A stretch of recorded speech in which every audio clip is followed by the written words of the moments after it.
uh, I mentioned earlier also. So these are the services they offered. Long-term lease enrollment package, basic and premium, daily lease enrollment package, key areas, tenancy management, cleaning, repair, maintenance, and managerial services. Unit furnishing package, partnership with our home, SM Appliance, and Ace Hardware. So these are the package inclusions. If you want to unit furnishing package. So we have the bed, mattress, floor lamp, dining set, shower heater, fire extinguisher, washing machine, refrigerator, aircon, TV, microwave, curtain, shower curtain, linens, dresser or cabinet, side center table, and sofa. So for the studio, 170,000. For the one bedroom is 235, and the two bedroom is 370,000. For our home, the studio is 235,000. The one bedroom is 270. This is fully packaged. So two bedroom is 470.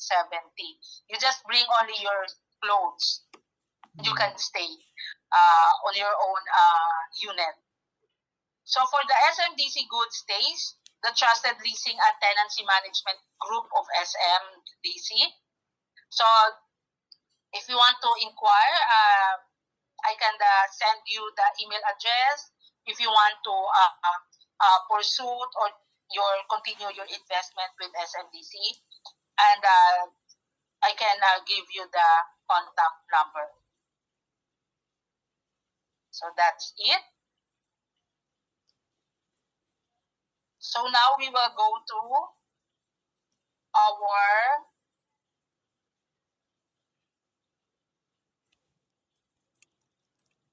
I have a guest, another guest. I don't know where. So now we will go to my main topic, the international marketing services. Of course, that our investors or clients can have this privilege to be our international marketing partner actually.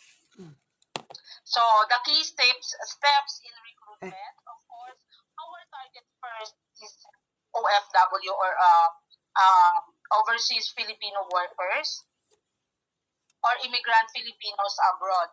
But because we have also the international or foreign investors, they are welcome also to be part of the international marketing partner. So the referrals, living abroad, leveraging the networks for more clients. Of course, you have the capacity to to have more referrals to SMDC to invest, because also you are investors. So every time you refer, you have a commission on top of your referrals. And later on, you will see how much.